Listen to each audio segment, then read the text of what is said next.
उत्तराखंड में क्या कुछ हो रहा है इससे आप भली भांति परिचित भी हैं। एक तरफ भर्तियां लीक हो रही हैं तो दूसरी तरफ भर्तियां की तिथियां आगे भी बढ़ाई जा रही है और उसी बीच गांधी पार्क में तमाम युवाओं का जमावड़ा। आप ये देखिएगा, करीबन यहां पर सैकड़ों इस समय युवा मौजूद है। क्या उत्तराखंड में कुछ होने वाला है? क्या कुछ जो सरकारें हैं उनकी नीतियां हिलने वाली हैं? आप ये देखिएगा, यहाँ पर भी कुछ हो रहा है। बॉबी पंवार जो हैं बेरोजगार संघ के अध्यक्ष यहाँ पर बैठे हुए हैं और कुछ ना कुछ तो होने वाला है। क्या कुछ खिचड़ियां यहाँ पर पक रही है क्या वाकई में? क्योंकि LIU और पुलिस का जमावड़ा भी आसपास देखेंगे तो वो वहां पर आपको देखने को मिलेगा।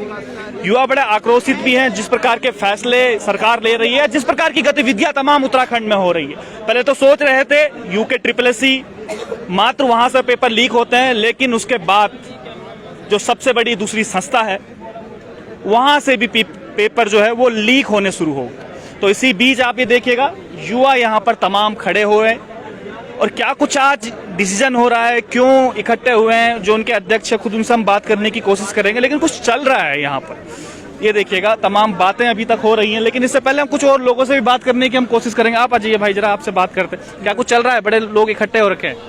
सर, हम ये मीटिंग चल रही है UKPSC के खिलाफ। UKPSC कैसे अपनी तानाशाही कर रहा है।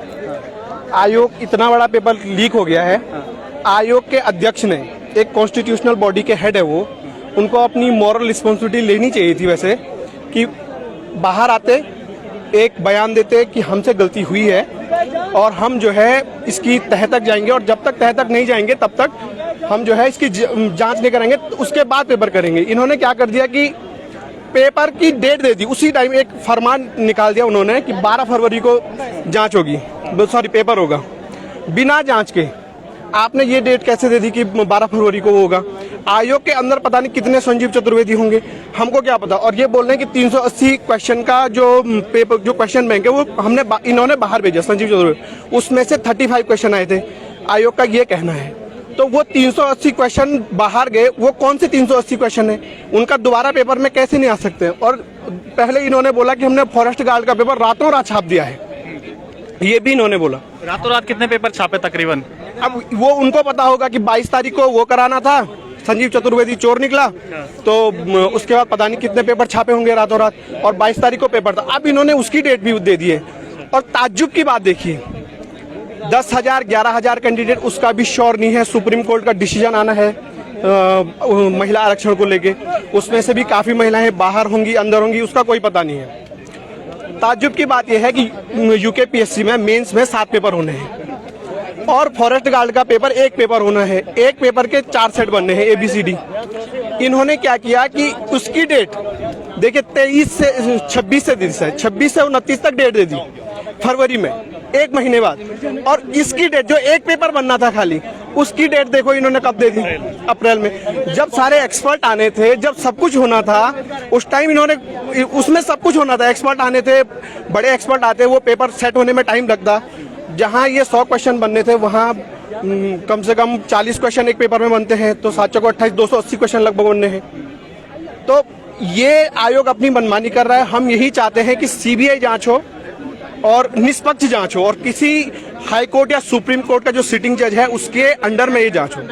हम यही चाहते हैं। सबके सब लोग जितने भी देख रहे हैं CBI जांच की मांग कर रहे हैं। आप सब लोग सब CBI की जांच की। एक पेपर जो है पुलिस भर्ती का, उसमें क्लीन चिट दे दी। कहा जा रहा है कि 24 घंटे में अभी तक वीडियो BPDO की जो पूरी जांच है, जांच रिपोर्ट अभी तक नहीं आई है। यही हमारे समझ में नहीं आ रहा, मतलब कि इतने रातों रात तुमने, इतने 2 दिन में, मतलब कैसे तुमने मतलब ये चीज कर ली है कि मतलब 2 दिन के अंदर कौन सी जांच हो जाती है मतलब एकदम से।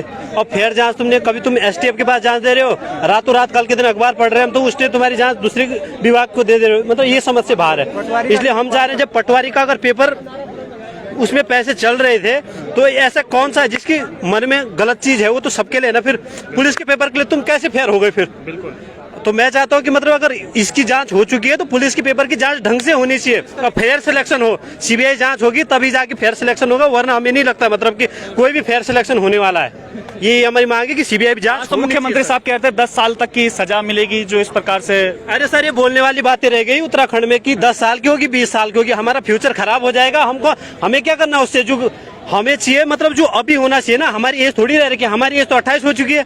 हम 2 साल बाद तो हम बर्बाद के लिस्ट में आ जाएंगे। हर लड़का जो यहाँ पर बैठा है, जो आ रहा है, 27-28 से कम कोई भी नहीं है। तो एटलीस्ट उनके बारे में सोचना पड़ेगा सबको। लेकिन वो तो बड़े परेशान हैं, जो जिनके एग्जाम निकल गए हैं वो तो बड़े परेशान हो रखे हैं। इस बारे में क्या कहेंगे? सर मैंने पटवारी का फॉर्म भरा था। अच्छा, आपने ही भरा था? मैं छोटे से जिले से आता हूँ, रुद्रप्रयाग से, जाके सर भी रुद्रप्रयाग से आता हूँ। मैं जानता हूँ मेरे माँ बाप मुझे कैसे करके करणपुर में पढ़ा रहे हैं, वो मैं जानता हूँ। मैं पिछले 5 साल से देहरादून में रह रहा हूँ, पर सरकार भी सोई हुई है और आयोग भी सोया हुआ है। आयोग को पता था 24 घंटे पहले पेपर लीक हो चुका है, पर फिर भी उसने अभ्यर्थियों को बुलाया, फिर बाद में बॉबी भाई जैसे लोग आते हैं, इस सब का खुलासा करते हैं और आपके सामने रिजल्ट। लेकिन वाकई में ये सबसे बड़ी चौंकाने वाली बात है कि 8 तारीख को परीक्षा होती है और 7 तारीख को यूके पीएससी को पता चल जाता है कि पेपर लीक हो गया है, लेकिन उसके बावजूद भी आयोग की तरफ से कोई भी इसमें कार्रवाई नहीं की जाती है। और दूसरी तरफ आप देखेंगे जो पुलिस भर्ती परीक्षा है उसको भी क्लीन चिट दे दी जाती है। अब जितने भी युवा हैं देख रहे होंगे आसपास सैकड़ों की तादाद में आज इकट्ठा हुए हैं, वो यही पूछ रहे हैं भैया 24 घंटे में ऐसी कौन सी आपने जांच कर दी है जो इनको क्लीन चिट आपने दे दी है। 2015-16 में भी जिस समय वीडियो बीपीडीओ की जांच चल रही थी उस समय भी क्लीन चिट दे दी गई थी, लेकिन बाद में बहुत सारे सफेद पोश लोग इसमें देखने को मिले। अब सवाल यही उठता है कि कितनी साफ सुथरी है जो आयोग है, जो ये एसटीएफ अपनी रिपोर्ट दे रहा है। क्या कह रहे थे आप? सर मैं ये कह रहा था, देखिए कितना बड़ा दुर्भाग्य है इस राज्य का। ये कह रहे हैं कि एसटीएफ ने संजीव चतुर्वेदी इनका भंडाफोड़ किया। एसटीएफ अभी एक भाई ने बताया, कहा कि ये बोल रहे हैं कि जांच एसटीएफ ने जो है फॉरेस्ट गार्ड को और दूसरी परीक्षा को हरी झंडी दे दी। ठीक है, पुलिस को हरी झंडी दे दी इन्होंने। जांच कर रही है एसआईटी, जांच कर रही है एसआईटी और हरी झंडी दे दी एसटीएफ ने। तो ये कितना बड़ा दुर्भाग्य। और पता नहीं यहाँ का युवा जो लाइब्रेरी में बैठा हुआ है, हमने भी सर बहुत सारे एग्जाम निकाल दिए हैं और बस निकाले ही हैं, वो कुछ ही काम के नहीं है वो एग्जाम ना, पीसीएस हो या कोई भी एग्जाम हो, किसी काम के नहीं है वो एग्जाम। मैं रुद्रप्रयाग से आता हूँ और 6 साल से यहाँ घिस रहे हैं सर। और घर वाले फोन पे फोन कर रहे कि भाई क्या हुआ। परसों मैंने फोन किया, मेरी माँ रो रही वहाँ कि अब क्या होगा, उन पे जूते मारो, ये करो, क्या बोले हम उनको, हम क्या जवाब दें? घर से बड़ी मुश्किल से खर्चा आ रहे हैं, तो बहुत मुश्किल हालात में, और ये ऐसे पेपर बेच रहे हैं सारे। और मुख्यमंत्री को पता नहीं युवा है क्या है, कुछ समझ में नहीं है। युवा मुख्यमंत्री तो हमने बनाए हैं, पर युवा तो सड़कों पे है। तो ये बहुत गंभीर बात है सर। उत्तराखंड और इनको ये बहुत जो ये कह रहे हैं, क्योंकि पहाड़ सुदूर पहाड़ों से आते हैं और मेरे ख्याल से जितने भी लोग आप देख रहे होंगे कैमरे के सामने, कोई इतनी अच्छी फैमिली से नहीं आता। और अच्छी फैमिली से होते ही तो शायद गवर्नमेंट जॉब की तैयारी नहीं कर रहे होते। सबके माता पिताजी, कोई 10,000 कमा रहा है, कोई 15,000 रुपए कमा रहा है, उसमें से अपने बेटे को कोई 5,000 रुपए दे रहा है, कोई 10,000 जिसकी जैसे हैसियत है, कोई 2-3 हजार में ही गुजारा करवा रहा है। और ऊपर से जब इन बच्चों को पता चलता है या इनके माँ बाप को पता चलता है कि पेपर बिक रहे हैं, 15-15, 20-20 लाख इनकी बोलियां लग रही है, तो क्या बीतती होगी उन माँ बाप पे। जैसे भाई ने भी बताया कि उनकी माँ का फोन आया, तो खाली इन्हीं की कहानी नहीं है, हर घर की कहानी। आखिर एक मेहनती लड़का करे तो करे क्या? वो पढ़ाई ही कर सकता है, पढ़ाई करे कि इन सरकारों से लड़े। और दूसरी तरफ यह है, सरकार देखिएगा आप, क्लीन चिट दे रही है 24 घंटे के अंदर ही। जैसे 2015-16 में वीडियो बीपीडीओ एग्जाम के लिए दिया गया था, बाद में पता चला कि कितने सफेद पोस्ट, कितनी ब्लैक शिप्स उसके अंदर थी। आज इसीलिए तमाम युवा यहां पर इकट्ठे हुए। इनकी